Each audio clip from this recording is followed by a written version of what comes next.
Welcome all of you for today's session. So in this class, we'll cover the last part of the basic math, that is the integration. So we'll do the basic integration, which is required for basic maths, right? So as I already told you, this is not the actual, the entire integration which is in the calculus part for the class 12th. This is for the basic maths, so basic integration, but we'll do up to a certain level, right? Both the definite integration and the indefinite integration. So let us try to understand what is integration and how this is related to the differentiation, right? So we'll try to see all these things in today's class. देखो basically अभी इस moment पे सिर्फ हमको इतना समझना है कि इंटीग्रेशन डिफरेंशिएशन से कैसे रिलेटेड है, हमारा उसमें पर्पस सॉल्व होना चाहिए जो हमारा 11th क्लास का पर्पस है. सो बेसिकली हम यहाँ पे समझने के लिए we can directly write down कि इंटीग्रेशन क्या है, रिवर्स प्रोसेस ऑफ डिफरेंशिएशन. ठीक है, तो ये बेसिकली क्या है, रिवर्स प्रोसेस है. इसका मीनिंग क्या है अभी देखते हैं. Reverse process of the differentiation. और यहाँ पे इसका मीनिंग क्या है, ये सारी चीजें समझते हैं. रिवर्स प्रोसेस है डिफरेंशिएशन का, इसको हम इसलिए एंटी डेरिवेटिव भी कहते हैं.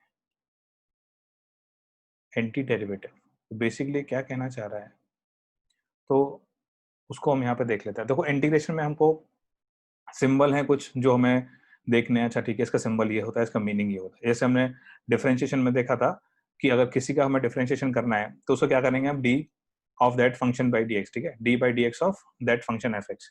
ऐसे ही इंटीग्रेशन में भी हमको कुछ नोटेशन है जो देखनी है.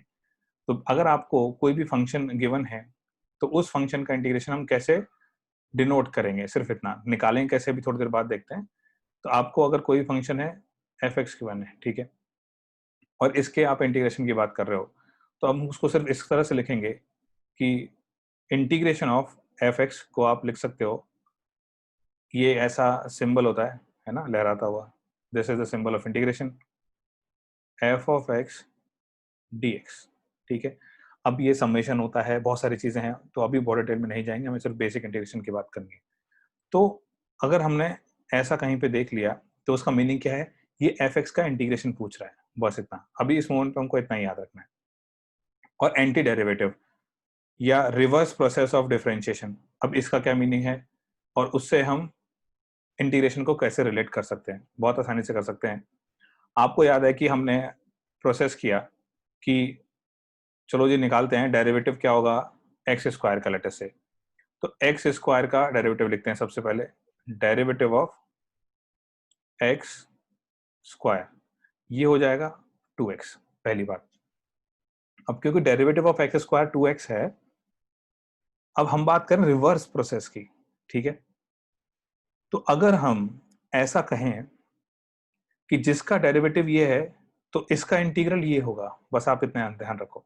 ठीक है, इसका एक्स स्क्वायर का डेरिवेटिव क्या हुआ 2x, तो 2x का इंटीग्रल क्या होगा एक्स स्क्वायर. ठीक है, अब इसमें और थोड़ा सा हम देखते हैं कि क्या क्या चीज हैं, क्या क्या डिटेल्स हैं जो हमें देखनी है. कि सबसे पहले हमें फंक्शन का इंटीग्रल की बात करनी थी, तो फंक्शन अब यहाँ पे क्या हो गया, मान लो 2x हो गया. अभी हम यहाँ देखते हैं कि let us say the function is f of x is equal to 2x. ठीक है, तो जो इसका इंटीग्रेशन होगा, integration of this f of x dx will be equal to x square. अभी हम कांस्टेंट की बात नहीं कर रहे हो, थोड़ी देर बाद करेंगे. अभी सिर्फ इतना समझते हैं कि इसका मीनिंग क्या है. देखो अब यहाँ पे क्या हुआ, आपने एक्स स्क्वायर को डिफरेंशिएट किया तो 2x आया, 2x को इंटीग्रेट करोगे तो एक्स स्क्वायर आएगा. ये प्रोसेस है, दोनों ऐसे दोनों एक दूसरे से रिलेटेड हैं. अब बेसिकली आप ऐसा सोचो कि आपके पास अगर आपको किसी का इंटीग्रेशन निकालना है तो बस आप ये सोचो ये किसका डेरिवेटिव है ना. आपको अगर ये निकालना है ना कि बताओ integration of F x d x ये क्या होगा, तो उसके लिए आप ये सोचो अभी के लिए, जस्ट टू अंडरस्टैंड, कि एफ ऑफ एक्स जो होगा किसका डेरिवेटिव होगा. ठीक है, ये किसका डेरिवेटिव है, बस आपको यही सोचना है अभी स्टार्टिंग के लिए. तो अगर आप थोड़ा सा दिमाग लगाओ, अगर हमको D by d x of x square नहीं गिवन होता, सिर्फ 2x गिवन होता ऐसा, कि हमको ये बता दो कि 2x का इंटीग्रेशन क्या होगा, तो हम रिवर्स में सोचेंगे कि 2x जो होगा किसका डेरिवेटिव होगा। ऐसा हमें पता है, इतना छोटी छोटी चीजों का डेरिवेटिव हमें पता है, हमने देखा भी है कि एक्स स्क्वायर का डेरिवेटिव 2x होता है, ठीक है। इसका मतलब इसका इंटीग्रेशन क्या हो गया, एक्स स्क्वायर। बस आप इस तरह से इसको याद रखते चलो, एक्स स्क्वायर का डेरिवेटिव 2x, 2x का इंटीग्रेशन एक्स स्क्वायर। ऐसे जैसे छोटा सा एग्जांपल और देता हूं आपको मैं, अगर हम ऐसा देखें कि चलो हमको निकालना है कि इंटीग्रेशन ऑफ एक्स स्क्वायर या कोई दूसरा पॉलिनोमियल ले लेते हैं, x square of integration of late us से 3 टाइम्स एक्स स्क्वायर dx। ये बहुत सिंपल है ना। 3x स्क्वायर का इंटीग्रेशन मतलब 3x स्क्वायर किसका डेरिवेटिव होगा, हमको बहुत आसानी से पता है, 3x स्क्वायर एक्स क्यूब का डेरिवेटिव है। एक्स क्यूब का डेरिवेटिव लोगे तो 3x स्क्वायर आएगा। इसका मतलब 3x स्क्वायर का इंटीग्रेशन क्या हो गया, एक्स क्यूब। अभी के लिए स्टार्टिंग के लिए हम ऐसा कर रहे हैं, हर बार ऐसा नहीं करेंगे, सोचते रहेंगे कि क्या होना चाहिए, ऐसे तो बहुत प्रॉब्लम हो जाएगी, है ना। सोचेंगे नहीं हर बार, बस ये समझने के लिए कि डेरिवेटिव और इंटीग्रेशन यहाँ पे ऐसे कैसे रिलेटेड है, इसका मीनिंग क्या है, इसीलिए इसको क्या बोलते हैं हम, एंटी डेरिवेटिव, ठीक है। ये रिवर्स प्रोसेस है। तो अगर आप थोड़ा सा सोचो, अगर हम ऐसा कहें इंटीग्रेशन ऑफ साइन एक्स, बताओ जी क्या हुआ, इंटीग्रेशन ऑफ साइन एक्स, चलो छोड़ो साइन एक्स की बात करते हैं, थोड़ी देर में कॉस एक्स बताते हैं। Integration of cos x d x, cos x किसका डेरिवेटिव है, साइन एक्स का। तो इसका मतलब कॉस एक्स का इंटीग्रेशन क्या हो जाएगा, साइन एक्स हो जाएगा, ठीक है। अब यहाँ पे एक चीज ये है कि आपके पास एक बेसिक ये इन्फॉर्मेशन है, लेकिन अगर ज्यादा चीजें चाहिए होंगी तो फॉर्मूला आपको यूज करने पड़ेंगे, ठीक है। अब एक चीज जो यहाँ पे मिसिंग है, जो हम कांस्टेंट की बात करते हैं उसको हम बोलते हैं कांस्टेंट ऑफ इंटीग्रेशन। वो क्या होगा और क्यों होगा, क्योंकि आप अगर ऐसा सोचो कि ये जो पोर्शन है 3x स्क्वायर किसका डेरिवेटिव होगा, अगर आप इन जनरल सोचने की कोशिश करोगे, तो अगर मैं ये कहूं कि ये डेरिवेटिव जो होगा एक्स क्यूब प्लस 1 का भी डेरिवेटिव यही होगा 3x स्क्वायर, और अगर आप ऐसा लिखो, कुछ और ऐड कर लो, चलो एक्स क्यूब प्लस 2 कर लो, इसका डेरिवेटिव भी क्या होने वाला है, 3x स्क्वायर होने वाला है, ठीक है। इसका डेरिवेटिव भी सेम होगा 3x स्क्वायर। ऐसे आप कुछ भी ऐड करते रहो, सबका डेरिवेटिव 3x स्क्वायर आता रहेगा। तो हमारी डेफिनेशन के अकॉर्डिंगली सिर्फ एक्स क्यूब तो आंसर नहीं होना चाहिए, ठीक है। तो अगर आप कोई भी कांस्टेंट ऐड कर लो यहाँ पे कि derivative of x cube plus c will be equal to 3x square, तो इसलिए 3x स्क्वायर का इंटीग्रेशन क्या होना चाहिए, एक्स क्यूब प्लस सी होना चाहिए एक्चुअली। तो यहाँ पे हम हर उसमें, इसमें भी कांस्टेंट सी, इसमें भी कांस्टेंट सी, इसमें भी कांस्टेंट सी, क्योंकि इसको आप अगर डिफरेंशिएट करोगे तो cos x आएगा, इस पूरे को भी डिफरेंशिएट करोगे तो 3x स्क्वायर आएगा। तो एक कांस्टेंट हमको ऐड करना पड़ेगा फॉर जनरल रिजल्ट, ठीक है। क्योंकि एक्स क्यूब का तो है ही डेरिवेटिव ये, लेकिन हमने पाया कि एक्स क्यूब प्लस 1 का भी है, x cube plus 2, x cube plus c, सभी का है। So we'll add the constant, any constant c, and this constant c is known as the constant of integration. So this is known as constant of integration. आप हर बार इसको use करोगे जब भी आप ने कोई भी इंटीग्रेशन की चीज लिखी है। अब बाद में हम धीरे धीरे बात करेंगे डेफिनेट की, इनडेफिनेट की, ठीक है, उसमें लिमिट्स हम अप्लाई करते हैं, ठीक है। तो बेसिकली जो अभी हम पढ़ रहे हैं इसको हम कहते हैं डेफिनेट इंटीग्रेशन, ठीक है। इनडेफिनेट, इसको हम बोलते हैं इनडेफिनेट इंटीग्रेशन, क्योंकि यहाँ पे लिमिट्स नहीं है। लिमिट्स की बात बाद में करेंगे क्या होता है, क्या चीज है, ठीक है। तो अभी सिर्फ हम लिख लेते हैं, this is indefinite integration. Basic meaning हमें पता चल गया। अब जैसे कि हम अगर हम छोटी सी चीज देखें जहाँ पे गलती हो जाती है पहली बार अगर कर रहे हो उसको, तो अगर हम इसको ऐसा लिख लें, एक क्वेश्चन छोटा सा कि आपको अगर निकालना हो इंटीग्रेशन ऑफ साइन एक्स, जो भी हम लिखते लिखते रह गए थे थोड़ी देर पहले, ये क्या होना चाहिए, ठीक है। cos x नहीं होगा, क्योंकि याद करो sin x किसका डेरिवेटिव होगा, अगर आप cos x का डेरिवेटिव निकालो तो ये आता है माइनस साइन एक्स, बस इतना ध्यान रखना है आपको। इसका मतलब साइन एक्स किसका डेरिवेटिव होना चाहिए, माइनस कॉस एक्स का डेरिवेटिव होना चाहिए। तो ये हो जाएगा माइनस कॉस एक्स, और आपको कांस्टेंट ऑफ इंटीग्रेशन लगाना तो बिल्कुल भी भूलना नहीं है, ठीक है। तो इसके लिए अब हमारे पास दो तीन छोटे छोटे फॉर्मूले आ गए, जैसे कॉस एक्स का क्या हो जाएगा इंटीग्रेशन साइन एक्स प्लस सी, साइन एक्स का इंटीग्रेशन क्या हो गया माइनस कॉस एक्स प्लस सी। ऐसे हम और भी लिखेंगे जनरल इंटीग्रेशन फॉर्मूला जो अभी हमें बेसिक मैथ्स में चाहिए, ठीक है। तो ये सारी चीज ऑब्जर्व करो, इसमें अगर कोई डाउट है तो उसको पूछो। तो अभी इसमें जो स्टैंडर्ड फॉर्मूले हैं उनको हम थोड़ा सा लिख लेते हैं, और वो भी स्टैंडर्ड फॉर्मूले हमने डिफरेंशिएशन में पढ़े थे, तो वही उल्टा वही रिवर्स हम यहाँ पे लिखने वाले हैं। So will write some standard integration formulas, और उनको ऑब्जर्व भी करते चलेंगे विद डिफरेंशिएशन।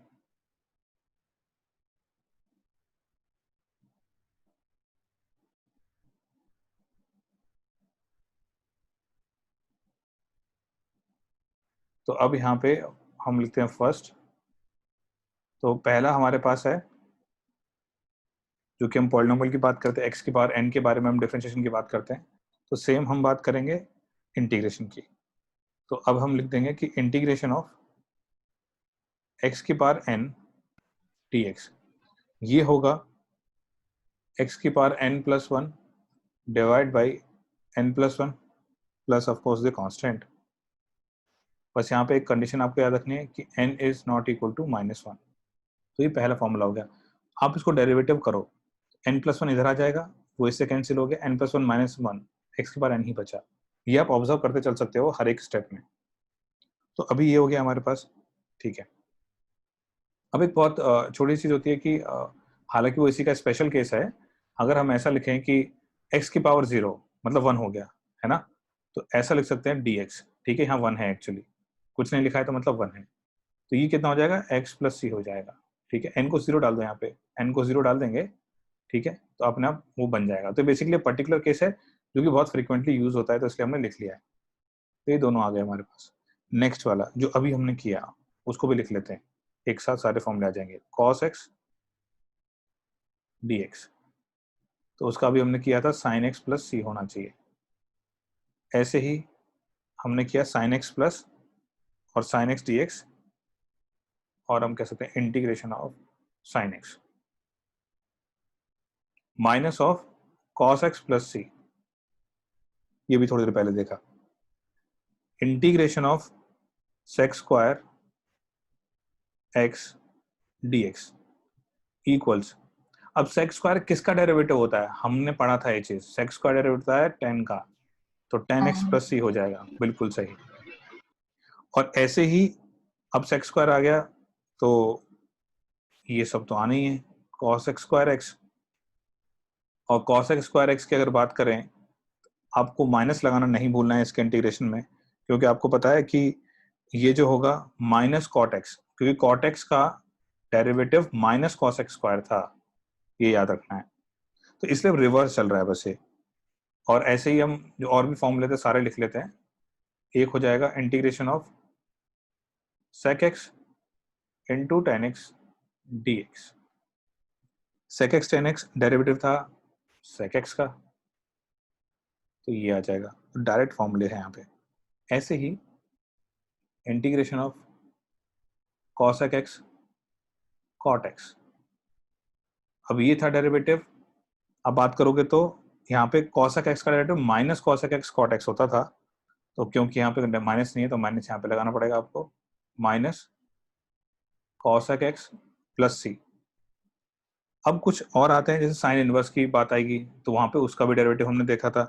तो अगर आपके पास ऐसा है 1/√1 minus x square d x, ये किसका डेरिवेटिव था, साइन इनवर्स का, ये भी हमने देखा था।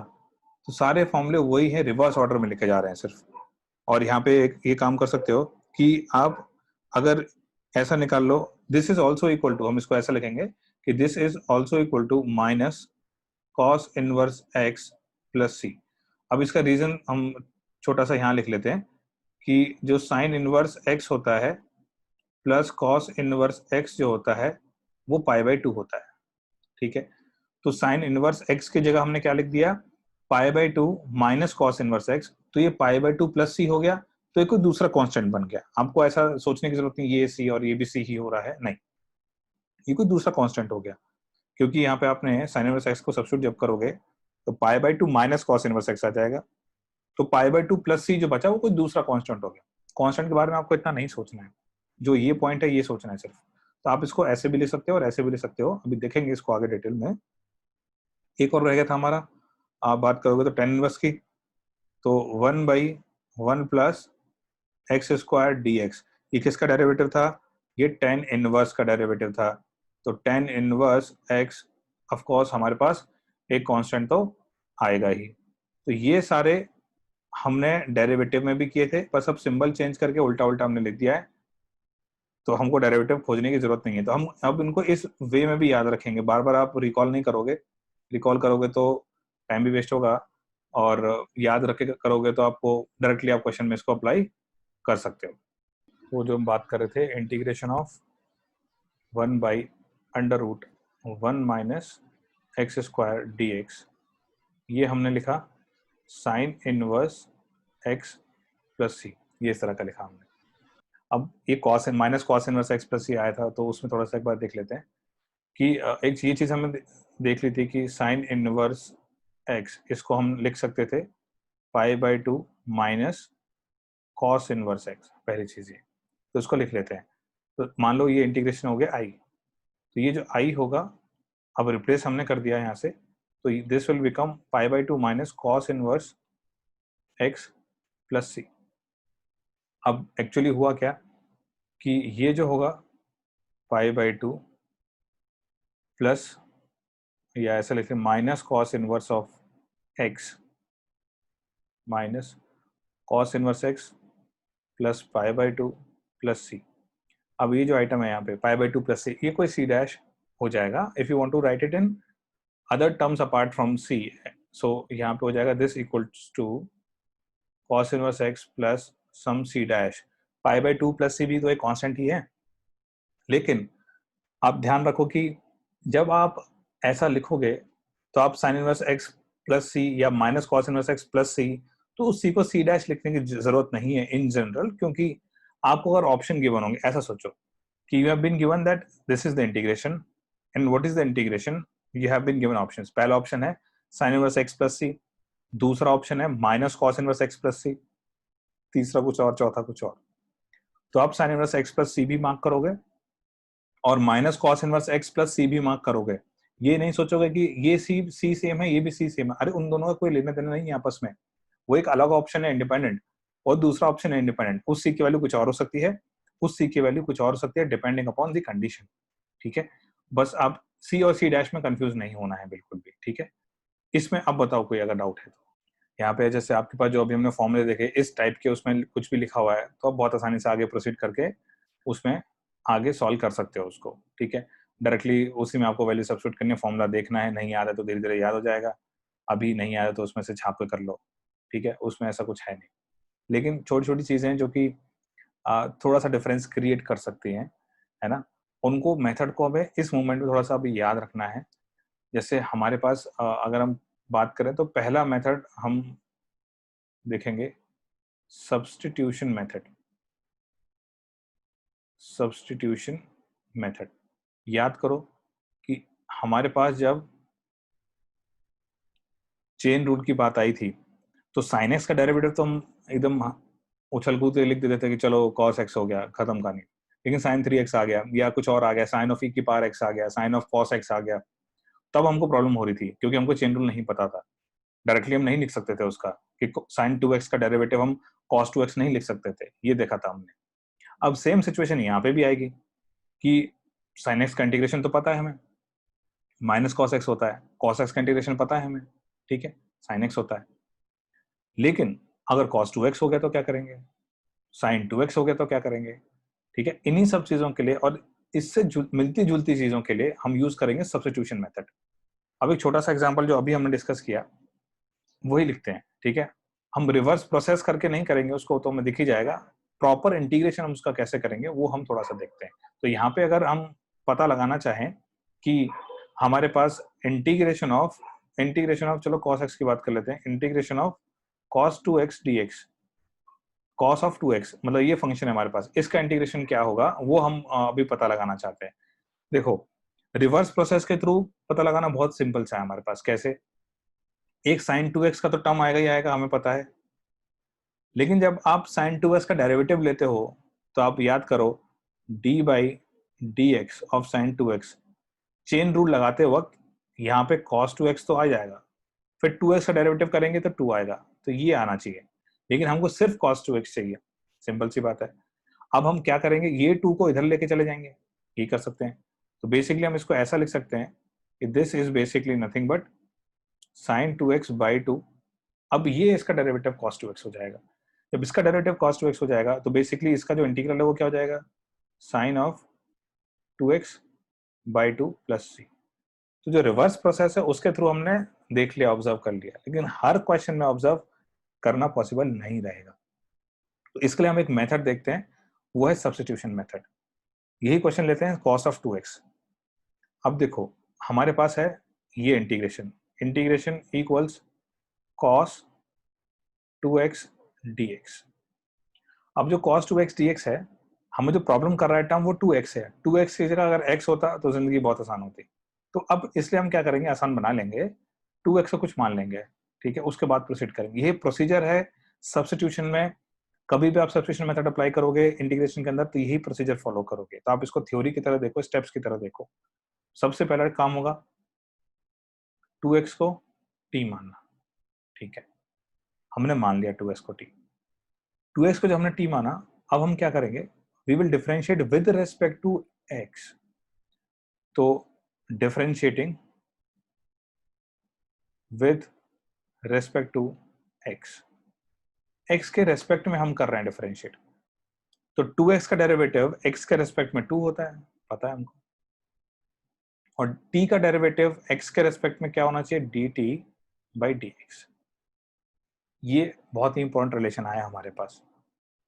अब एक चीज थोड़ा सा आप ध्यान दो यहाँ पे कि हमारे पास ये जो 2 equal to d t by d x आया है, ये d t by d x जो एक लीनियर है, ऊपर d t upon d x, इसको हम इस तरह से ट्रीट कर सकते हैं, ठीक है, बस आप ये ध्यान रखो अभी के लिए।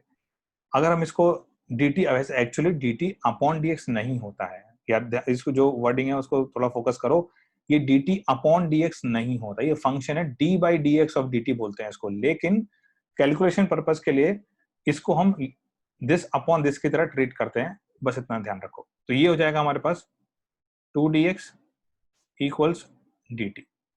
पहली बात ये खत्म हो गई। यहां से जो dx आ गया वो dt अपॉन 2 आ गया, ये हो गया समाप्त। अब ये हो गया फर्स्ट,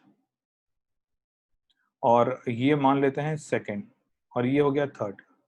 तो आप अगर देखो फ्रॉम 1 2 3, cos 2x की जगह हमारे पास क्या आ गया, इंटीग्रेशन किसका, cos ऑफ t का, क्योंकि 2x क्या है t। dx की जगह क्या आ जाएगा, dt अपॉन 2। अपॉन 2 को हम बाहर लिख सकते हैं। आप ये लॉजिक्स देखो कि हमने सेम काम डेरिवेटिव के अंदर भी किया था, कांस्टेंट इनटू सम फंक्शन उसका डेरिवेटिव है तो कांस्टेंट बाहर आ जाएगा। सेम चीज यहाँ भी चलेगी क्योंकि रिवर्स प्रोसेस ही है डिफरेंशिएशन का, ठीक है, तो इसमें ऐसा कुछ अलग नहीं होने वाला है।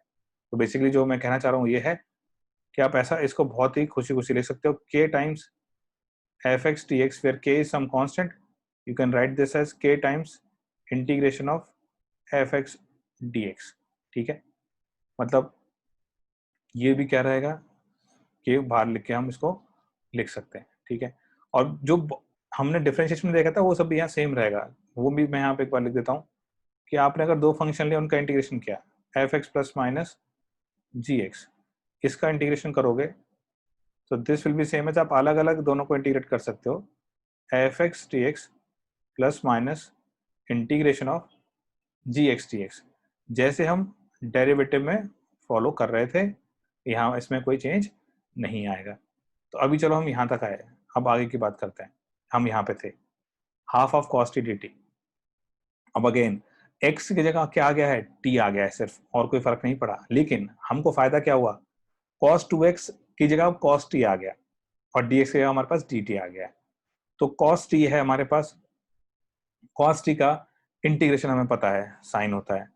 अभी जो हाफ है तो हाफ को तो साथ ही रखोगे ऐसा, तो ये हो जाएगा, इसका इंटीग्रेशन क्या हो गया, साइन t, साइन t, और there will be a constant. ठीक है, कोई दिक्कत नहीं है। अब ये जो साइन t है, आप इसको देखो ऐसा लिख सकते हो, sine t by 2 plus c by 2। ठीक है, c बाई 2 कोई कांस्टेंट आप लिख सकते हो, आगे c डैश लिख सकते हो, बहुत सारी चीजें लिख सकते हो। अब क्योंकि जो t क्या था 2x था, अब आप लास्ट में क्या करोगे, सब्स्टिट्यूट कर दोगे t को 2x। तो ये क्या हो जाएगा हमारे पास, जब हमने t को 2x सब्स्टिट्यूट कर दिया तो this will become sign of 2t by 2, और c बाई 2 को हमने कोई ले लिया कांस्टेंट c डैश। ठीक है, तो इसका इंटीग्रेशन क्या आ गया, sine 2t by 2 plus c dash, वही है यहाँ पे। मैंने बार बोला कांस्टेंट को आप कंपेयर नहीं करोगे, लेकिन कांस्टेंट लिखना जरूर है। ठीक है, तो ये प्रोसेस रहेगा सब्स्टिट्यूशन का। इस पे हम कुछ और क्वेश्चन अभी करेंगे, नेक्स्ट क्वेश्चन करेंगे, 2-4 क्वेश्चन करेंगे इसके ऊपर, ताकि इसे थोड़ा अब यूज हो जाओ। इसके सब्स्टिट्यूशन बहुत ही ज्यादा इंपॉर्टेंट है, सिर्फ अभी बेसिक मैथ्स के लिए ही नहीं, जब आप प्रॉपर इंटीग्रेशन पढ़ोगे उस पार्ट के लिए भी। तो अब इसमें अगर किसी को डाउट है तो आप पूछो। पूरा ही ये हम एक बार रिवाइज कर लेते हैं। पहले हमारे पास cos 2x था, सब रीजन कि क्यों कर रहे हैं हम ये सब सारा काम। तो cos 2x dx है, क्योंकि हम इसको डायरेक्टली इंटीग्रेट नहीं कर सकते हैं, क्योंकि cos x का इंटीग्रेशन नहीं है, 2x आ रहा है यहाँ पे जो प्रॉब्लम क्रिएट कर रहा है। तो इसलिए हमने क्या किया, 2x को t मान लिया, मतलब 2x को क्या सब्स्टिट्यूट कर दिया, t सब्स्टिट्यूट कर दिया, इसलिए इसका नाम है सब्स्टिट्यूशन मेथड। डिफरेंशिएट किया हमने with respect to x, 2x का डेरिवेटिव क्या हो जाएगा, x 2 हो जाएगा। ठीक है, क्योंकि x है उसका डेरिवेटिव 1 रहेगा, कांस्टेंट बाहर रहेगा, तो 2x का डेरिवेटिव क्या हो गया, 2 हो गया। अब ये जो t बचा है, t का डेरिवेटिव क्या होगा, dt बाई dx होगा। क्यों, y का डेरिवेटिव dy बाई dx होता है। ठीक है, कोई h होगा तो उसका डेरिवेटिव dh बाई dx होगा। ठीक है, क्योंकि x था हमारे पास लेफ्ट हैंड साइड में, तो dx बाई dx हुआ, तो उसका डेरिवेटिव हमें पता है विद रिस्पेक्ट टू x 1 होता है, x का derivative with respect to x is 1। ऐसे t का derivative with respect to t 1 होगा, लेकिन हम डिफरेंशिएट x के रेस्पेक्ट में कर रहे हैं, t के रेस्पेक्ट में नहीं। तो जो लेफ्ट हैंड साइड है क्लियरली आ गया हमारे पास 2, डेरिवेटिव हम पढ़ चुके हैं। राइट हैंड साइड क्या आ गया, derivative of t with respect to x, तो dt बाई dx आएगा। अब हमारे पास ये सिचुएशन आ गई कि 2 इक्वल्स dt बाई dx, और यहाँ पे मैंने पहले कहा था कि dt बाई dx जो है, ये आप ऐसा नहीं है कि dt कोई वैल्यू है, dx कोई वैल्यू है और हमने दोनों को डिवाइड कर दिया, नहीं, ये ऐसा नहीं है। ये क्या है, एक ऑपरेटर है, मतलब अभी बहुत डिटेल में नहीं जाएंगे इसमें, लेकिन हम पढ़ चुके हैं कि ये डेरिवेटिव क्या है, t का डेरिवेटिव है ना, dt डिवाइड बाई dx नहीं लिखा हुआ है, ये पहली चीज। दूसरा, लेकिन हम कैलकुलेशन पर्पस के लिए इसको ट्रीट करते हैं कि दिस अपॉन दिस, मतलब इसको हम बाद में देखेंगे कि ये dt बाई dx हो गया है, इसको हम dt अपॉन dx ट्रीट कर सकते हैं। ठीक है, 2 into d x equals d T, उसको dx को उस साइड ले जाएंगे। अब ये सब हम इसलिए कर रहे हैं, हमने x को 2x को t सब्स्टिट्यूट किया, जब 2x को हमने t सब्स्टिट्यूट कर दिया तो सारी चीजें t के टर्म्स में होनी चाहिए इंटीग्रेशन जब कर रहे हैं। ऐसा नहीं करेंगे हम कि फंक्शन t के टर्म्स में हो गया लेकिन इंटीग्रेशन x के टर्म्स में कर रहे हैं, ऐसा नहीं होना चाहिए। सारे टर्म्स जो हैं, सारे वेरिएबल्स एक ही वेरिएबल के टर्म्स में रहनी चाहिए, पूरा एंटायर फंक्शन। तो अगर t होगा तो पूरे इंटीग्रेशन में t रहना चाहिए, x होगा तो पूरे इंटीग्रेशन में x रहना चाहिए। तो हमने 2x का तो इलाज कर दिया t लिख के, अब dx की बारी आई, क्योंकि dx में भी तो x आ रहा है, तो 2dx इक्वल्स dt हो गया। वहां से कैलकुलेट करके हमने निकाल लिया ये कि dx कितना हो गया, dt बाई 2। अब हमने रिप्लेस किया, 2x को यहाँ t सब्स्टिट्यूट कर दिया तो ये आ गया cos t, dx को dt बाई 2, तो जैसा कि हमने यहाँ पे देखा कि k को बाहर लिख सकते हैं, dt बाई 2 है तो हाफ को हमने बाहर लिख लिया, हाफ को अलग रहने दो, है ना, भूल जाओ उसको। हमको अब डायरेक्टली पता है cos t का इंटीग्रेशन क्या होगा, ये बेसिकली सेम है, क्योंकि देखो t लिखो या x को कोई फर्क नहीं पड़ने वाला है। बात समझो, आपने अगर इंटीग्रेशन cos x का लिखा तो cos t का इंटीग्रेशन लिख दोगे तो कोई फर्क नहीं पड़ेगा। क्यों, क्योंकि integration with respect to t ही है, तो सारा यहाँ पे x की जगह t आ गया बस, और कोई चेंज नहीं हुआ है। तो आप जो काम x के साथ करते थे इंटीग्रेशन में, आप t के साथ करोगे, और कोई चेंज नहीं है, बस ये इसका नाम बदल दिया है और कुछ नहीं है, इंटीग्रेशन ही है। cos t का इंटीग्रेशन क्या हो जाएगा, sin t हो जाएगा। ठीक है, क्यों, क्योंकि sin t का डेरिवेटिव cos t होगा विद रिस्पेक्ट टू t, अब सारी चीजें यहाँ पे विद रेस्पेक्ट टू टी चल रही है, एक्स का भी कहीं कोई नाम नहीं है, तो हाफ बाहर था ही, साइन टी प्लस सी हो गया। अब हाफ को हमने कर दिया distribute, sine t by two plus c by two, c by two को मान लिया c dash, sine of t by two, अब टी क्या था 2x था, अच्छा ये 2x होगा, ये हमने 2t लिख दिया है, ये 2x होगा यहाँ पे, दिस विल बी 2x, ये हो जाएगा 2x, तो साइन ऑफ 2x बाई 2, ठीक है। तो ये हो जाएगा इंटीग्रेशन, क्योंकि बाद में आपको t आपने माना था, ठीक है, तो लास्ट में t के टर्म्स में चीजें नहीं बचनी चाहिए, क्योंकि x था हमारे पास, तो बाद में आप सब्स्टिट्यूट करोगे t को 2x फाइनल आंसर बनाने के लिए, ठीक है।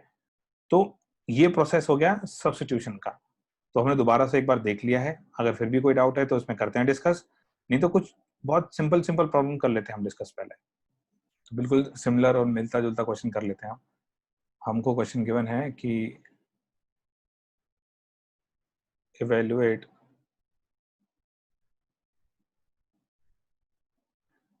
इंटीग्रेशन ऑफ, वो सेम जो प्रोसीजर अभी फॉलो किया वही फॉलो करना है, इंटीग्रेशन ऑफ साइन 2x, 2 नहीं कुछ और कर लेते हैं, चलो साइन 4x कर लेते हैं, साइन 4x dx, आपको इसकी वैल्यू बतानी है, सेम प्रोसीजर है एकदम एग्जैक्टली सेम, ठीक है, इसको करो प्रोसीड, सेम प्रोसीजर है, 4x हमें यहाँ पे प्रॉब्लम दे सकता है, ठीक है, तो 4x को हम रख लेते हैं कुछ भी, 4x will be equal to t, तो 4x t आ गया, तो डेरिवेटिव किया हमने with respect to x, 4 equals d t by d x, d x को उधर भेज देंगे और 4 को इधर ले आएंगे, टी टी बाई 4, तो ये जो मान लो ये इंटीग्रल आई है, तो दिस इंटीग्रल आई अब बन गया है इंटीग्रेशन ऑफ साइन टी, और डी एक्स की जगह आ गया है डी टी बाई 4, तो डी टी डिवाइड बाई 4 हो गया,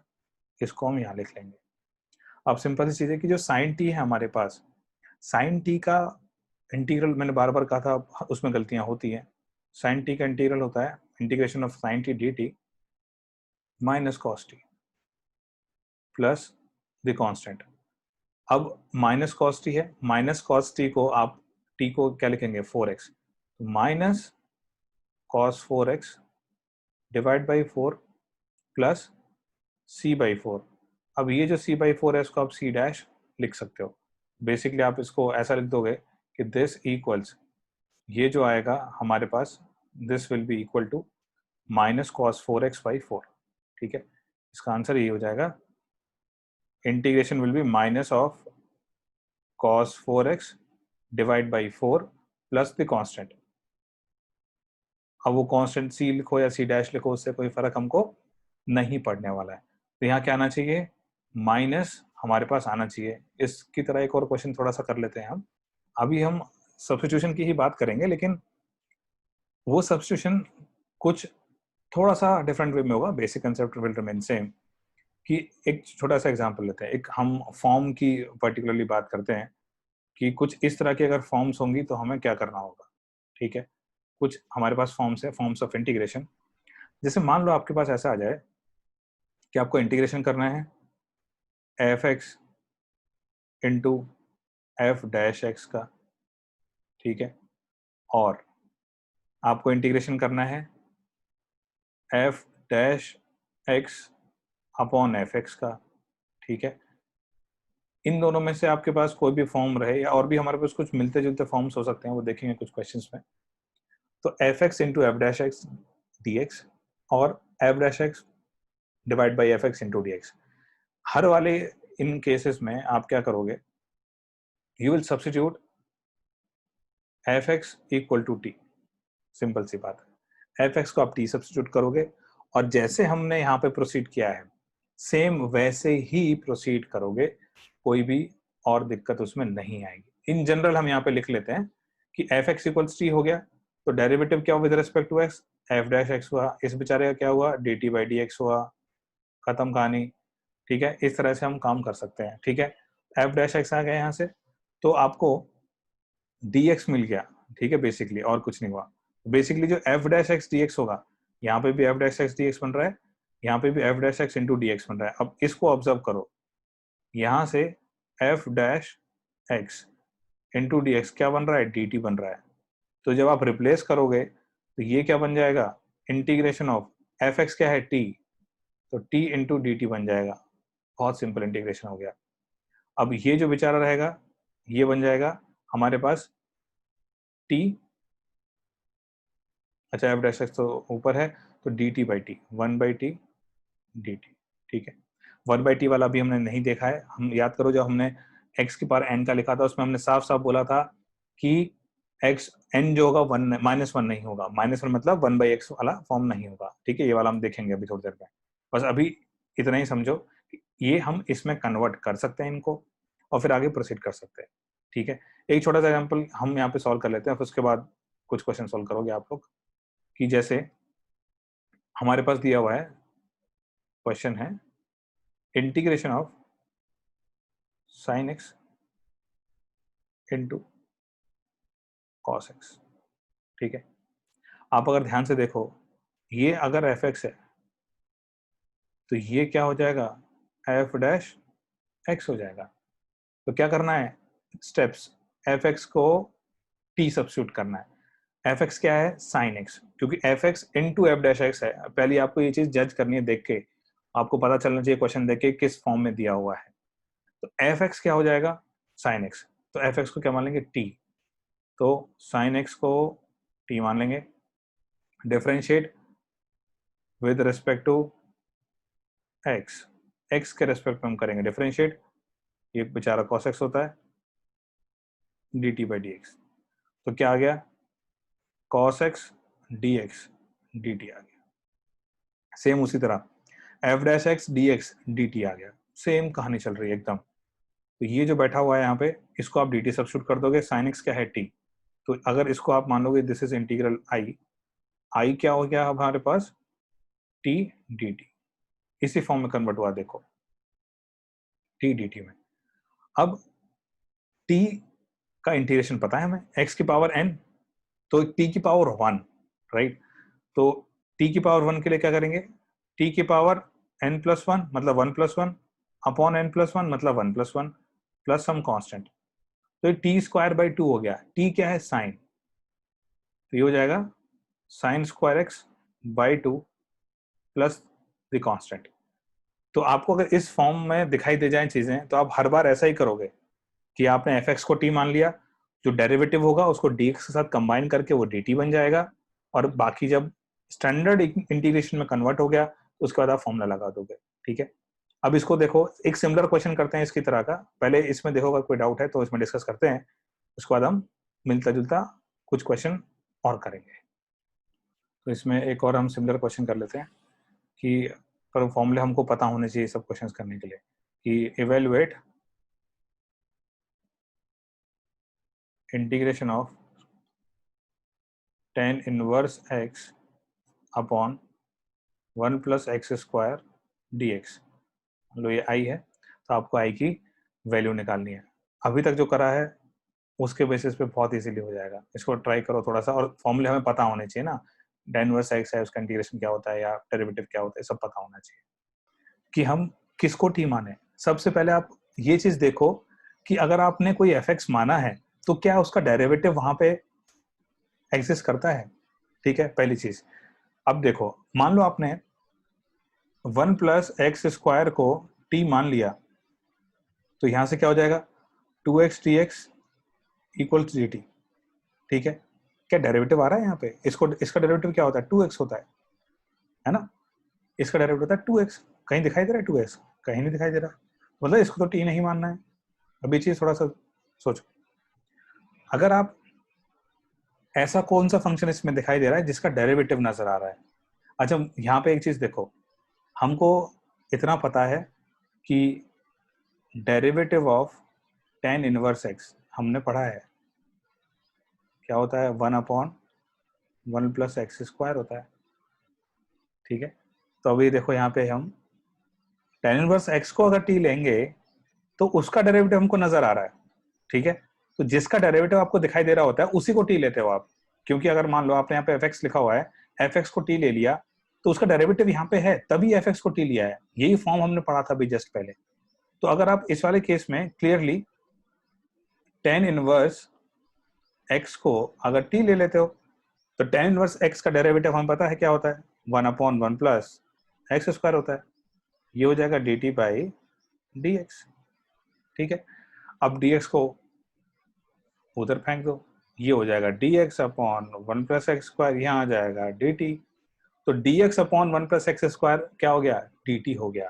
तो इसका मतलब ये जो आपके पास इंटीग्रेशन है इसको आप लिख सकते हो tan इनवर्स x तो हो गया t, so this integration is t into dx upon 1 plus x square क्या आ गया, dt। तो ये सिंपल क्या हो गया, dt हो गया।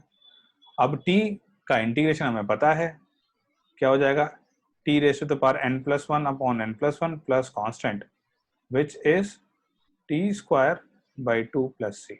अब t की वैल्यू हम जैसे हम लास्ट में हमेशा पुट करते हैं यहाँ पे भी पुट करेंगे। t क्या था, tan इनवर्स x, तो इसका स्क्वायर है क्योंकि t स्क्वायर डिवाइड बाई 2, तो ये इसका आंसर हो जाएगा। तो अब हमने यही चीज यूज करी यहाँ पे, ध्यान देखो, आपको याद कर रखना है, दिमाग में सिर्फ इतना बैठा के रखो कि जिसका डेरिवेटिव आपको नजर आ रहा है, जिसका डेरिवेटिव नजर आ रहा है उसी को आप t मानोगे। ठीक है, ऐसा लिख लो कॉपी में, जिसका डेरिवेटिव मैक्सिमम केसेस में है ना अभी इस लेवल के लिए, जिसका डेरिवेटिव आपको नजर आ रहा है उसको t मानो और उसके बाद प्रोसीड करो अपने आप, चाहे वो डेरिवेटिव ऊपर हो है ना, फंक्शन नीचे हो या ऊपर हो, उससे कोई फर्क नहीं पड़ता है। ठीक है, जिसका dx के साथ आपको डेरिवेटिव नजर आ रहा है उसी को आप t मानोगे। तो dx के साथ डेरिवेटिव क्या नजर आ रहा है, 1/1 प्लस एक्स स्क्वायर, किसका डेरिवेटिव होता है, tan इनवर्स x का। तो tan इनवर्स x का डेरिवेटिव नजर आ रहा है dx के साथ, तो इसका मतलब tan इनवर्स x को मानेंगे t। तो यही चीज याद रखो एकदम, जिसका डेरिवेटिव नजर आ रहा है इंटीग्रेशन में उसी को क्या मानेंगे, t मानेंगे, बस इतना ही याद रखना है। तो देखो इसमें हमको याद सिर्फ ये चीज रखनी है कि जिसका डेरिवेटिव हमको नजर आ रहा है उसी को t मान लेंगे। तो tan इनवर्स x का डेरिवेटिव हमें नजर आ रहा है जो कि 1/1 प्लस एक्स स्क्वायर है, तो किसको t मानेंगे, tan इनवर्स x को t मानेंगे। जिसका डेरिवेटिव इंटीग्रेशन में नजर आ रहा है उसी को हम t मानेंगे, बस इतना ही हमको इन सब क्वेश्चंस में याद रखना है। नेक्स्ट क्लास में और क्वेश्चंस करेंगे इस पे, सिमिलर क्वेश्चंस, सब्स्टिट्यूशन पे भी काफी कुछ क्वेश्चंस करने हैं बाकी हैं, so will proceed on with the substitution. उसके बाद फिर हमको डेफिनेट इंटीग्रेशन भी पढ़ना है, एक दो प्रॉपर्टी भी पढ़ेंगे, ज्यादा नहीं पढ़ेंगे। ठीक है, which will be required for the basic math. So we'll meet up in the next class. So all of you, bye bye and take care.